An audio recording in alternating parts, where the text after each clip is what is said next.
നമസ്കാരം, എൻ്റെ പേര് രശ്മി. ഞാൻ SVT ഹോസ്പിറ്റലിലെ ചൈൽഡ് ഡെവലപ്മെൻറ്റ് തെറാപ്പിസ്റ്റാണ്.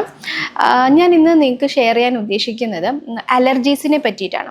അപ്പോൾ നമുക്കറിയാം, നമ്മുടെ കുഞ്ഞു മക്കൾക്ക്, ന്യൂ ബോൺ ബേബീസിന് ശരീരത്തിൽ റാഷസ് അല്ലേ, ജനിച്ചു കഴിഞ്ഞ് കുറച്ച് ദിവസമൊക്കെ ആകുമ്പോൾ തന്നെ റാഷസ് ഇങ്ങനെ കണ്ടുവരുന്നുണ്ട്. ദേഹത്താകെ ഇങ്ങനെ തടിച്ചിട്ടൊക്കെ വരുന്നുണ്ട്. സോ അത് നമുക്ക് വളരെയധികം ഭയപ്പെടേണ്ട ഒരു കാര്യമല്ല. നോർമലി അത് 2-3 ഡേയ്സ് അല്ലെങ്കിൽ 1 വീക്കൊക്കെ ആവുന്ന സമയത്ത് അത് റാഷസ് മാറിപ്പോകുന്നതാണ്. അതല്ല കൂടുന്നുണ്ടെന്നുണ്ടെങ്കിൽ നമ്മളൊരു പീഡിയാട്രിഷ്യനെ കണ്ട് അതിന് വേണ്ടിയുള്ള മോയ്സ്ചറൈസർ ക്രീമോ അല്ലെങ്കിൽ എന്താണ് അതിന് ഓയിൻമെൻറ്റ് എന്നുള്ളത് നമുക്കത് ദേഹത്ത് കുഞ്ഞുങ്ങൾക്ക് പുരട്ടി കൊടുക്കുന്നത് വഴി മാറിപ്പോകുന്നതാണ്.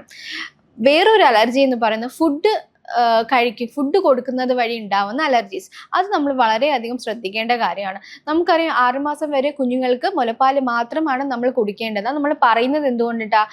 ഡൈജഷനൊക്കെ ആയി വരാനും അതുപോലെ തന്നെ ഇതുപോലെ റാഷസ് ഒക്കെ ഒഴിവാക്കാനും വേണ്ടിയിട്ടൊക്കെയാണ് നമ്മൾ അങ്ങനെ പറയുന്നത്. 6 മാസം വരെ മുലപ്പാൽ മാത്രം നൽകുക, അതിനുശേഷം സെമി സോളിഡ് ഫുഡിലോട്ട് പോവുക എന്ന് പറയുന്നത്. പക്ഷേ നമ്മൾ ഈ സെമി സോളിഡ് ഫുഡിലോട്ട് പോകുമ്പോൾ തന്നെ ആദ്യം നമ്മൾ കൊടുക്കുന്നത് കുറുക്കാണ് അല്ലേ. പല രീതിയിലുള്ള അത് റാഗി കൊടുക്കുന്നുണ്ട്, ഏത്തയ്ക്കപ്പൊടി കൊടുക്കുന്നുണ്ട്, അങ്ങനെ കുറുക്കുകൾ നമ്മൾ കൊടുക്കുന്നുണ്ട്. അതിനുശേഷം നമ്മൾ പറയും മുട്ട, നട്ട്സ്, അങ്ങനത്തെ കാര്യങ്ങൾ നമ്മൾ കൊടുക്കാനായിട്ട് നമ്മൾ പറയുന്നുണ്ട്. അപ്പം നമ്മൾ പ്രത്യേകിച്ച് ഒരു കാര്യം പറയുന്നത്, ഈ ഓരോ ഫുഡ് കൊടുക്കുമ്പോഴും നമ്മൾ ഒരു ദിവസം ഹോൾഡ് ചെയ്ത് വെക്കുക, അല്ലെങ്കിൽ 1-2 ദിവസം നമ്മളൊന്ന് വെയിറ്റ് ചെയ്ത് നോക്കുക, കുഞ്ഞുങ്ങൾക്ക് എന്തെങ്കിലും അലർജി വരുന്നുണ്ടോ ഇല്ലയോ എന്നുള്ളത് നമ്മളൊന്ന് കൺഫേം ചെയ്യാൻ വേണ്ടിയിട്ടാണ്. കാരണം ഈ മുട്ടയൊക്കെ കൊടുക്കുമ്പോൾ, മുട്ടയുടെ മഞ്ഞ കൊടുക്കുമ്പോഴും ചില കുഞ്ഞുങ്ങൾക്ക്, എല്ലാ കുഞ്ഞുങ്ങളുടെയും ഹെൽത്ത് ഒരുപോലെയല്ല, എല്ലാ കുഞ്ഞുങ്ങളുടെയും സ്കിന്നും ഒരുപോലെയല്ല. അപ്പോൾ ഈ മുട്ടയുടെ മഞ്ഞയൊക്കെ കൊടുക്കുന്ന സമയത്ത് ചില കുഞ്ഞുങ്ങൾക്ക് അലർജി വരാം. അതുപോലെ തന്നെ മുട്ടയുടെ വെള്ളയിൽ കൂടുതലധികം പ്രോട്ടീൻ ഉള്ളതാണ്. സോ അത് കൊടുക്കുന്ന വഴിയും ചില കുഞ്ഞുങ്ങൾക്ക് അലർജി വരാനുള്ള ചാൻസസ് ഉണ്ട്.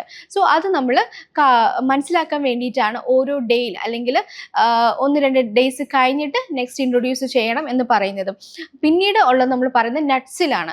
പല രീതിയിലും നട്ട്സ് ഉണ്ട്. നമുക്കറിയാം, പീനട്ട് ഉണ്ട്, കാഷ്യൂനട്ട് ഉണ്ട്, വാൾനട്ട് ഉണ്ട്.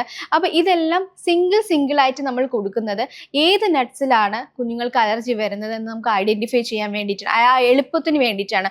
നമ്മൾ മൾട്ടിഗ്രെയിൻസ് ഒക്കെ യൂസ് ചെയ്യുന്നതും 1 വയസ്സിന് ശേഷം മതി എന്ന് പറയുന്നതും ഈ ഒരു റീസൺ കൊണ്ടിട്ടാണ്. കാരണം ഇപ്പോൾ പീനട്ടിലാണ് അലർജി എങ്കിൽ പീനട്ടും കാഷ്യൂനട്ടും നമ്മൾ ഒരുമിച്ച് കൊടുത്തു. അപ്പോൾ പീനട്ടിലായിരിക്കും ആ കുഞ്ഞിന് ചിലപ്പോൾ അലർജി ഉണ്ടാവുന്നത്. പക്ഷെ നമുക്കറിയില്ല കാഷ്യൂനട്ടിൽ നിന്ന് ഉണ്ടായതാണോ പീനട്ടിൽ നിന്ന് ഉണ്ടായതാണോ എന്നുള്ളത്. സോ നമ്മൾ നട്ട്സ് കൊടുക്കുമ്പോഴും അതുപോലെ തന്നെ നമ്മൾ ശ്രദ്ധിക്കുക. ഓരോ ഡേയ്സ് ഇതുപോലെ തന്നെ വെയിറ്റ് ചെയ്തിട്ട് നമ്മൾ കൊടുക്കുക.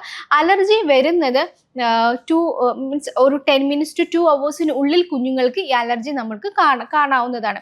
ഈ അലർജിയുടെ സിംറ്റംസ് എന്ന് പറയുന്നത് കുഞ്ഞുങ്ങളുടെ ദേഹത്ത് ഇതുപോലെ തന്നെ ചുവന്ന പാടുകൾ വരിക, കണ്ണിന് ചുറ്റുമുള്ള തടിപ്പ് വരിക, കൂടുതലായിട്ട് വോമിറ്റിംഗ് ടെൻഡൻസി, അതുപോലെ തന്നെ ഡയേറിയ, ഇതൊക്കെയാണ് സിംറ്റംസ് എന്ന് പറയുന്നത്. അപ്പോൾ ഇതൊക്കെ നമ്മൾ കാണുന്നുണ്ടെന്നുണ്ടെങ്കിൽ നമ്മൾ സ്വന്തമായിട്ട് ഒരു ട്രീറ്റ്മെൻറ്റ് എടുക്കാനായിട്ട് നമ്മൾ ശ്രമിക്കരുത്.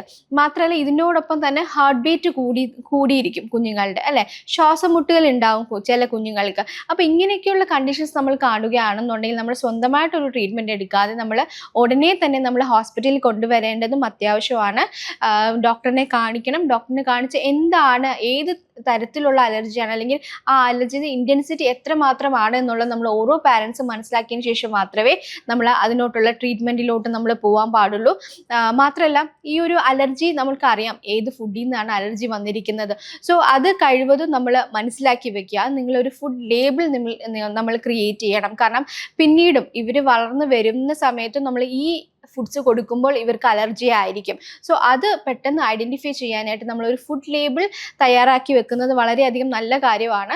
ആ ഫുഡ് ലേബിൾ ഉണ്ടെങ്കിൽ നമുക്ക് ഫ്യൂച്ചറിലും നമുക്ക് ഇന്ന ഫുഡ്സുകൾ, നമ്മൾ ഓരോ ഫുഡ് വാങ്ങിക്കുമ്പോഴാണെങ്കിലും പ്രോസസ്ഡ് ഫുഡ് വാങ്ങിക്കുമ്പോഴാണെങ്കിലും നമുക്ക് അതിൽ കണ്ടൻറ്റ്സ് നോക്കാം, ഏതൊക്കെയാണ് കണ്ടൻറ്റ് എന്നുള്ളത്.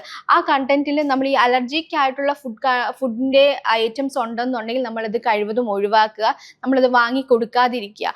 അതിന് വേണ്ടിയിട്ട് ഈ ഫുഡ് ലേബിൾ എന്ന് പറയുന്ന ചാർട്ട് നമ്മൾ കീപ്പ് ചെയ്ത് വെക്കുന്നതും വളരെയധികം നല്ലതായിരിക്കും. ഇത്രയും കാര്യങ്ങൾ പറഞ്ഞത് മനസ്സിലായി കാണും എന്ന് വിശ്വസിക്കുന്നു. Thank you.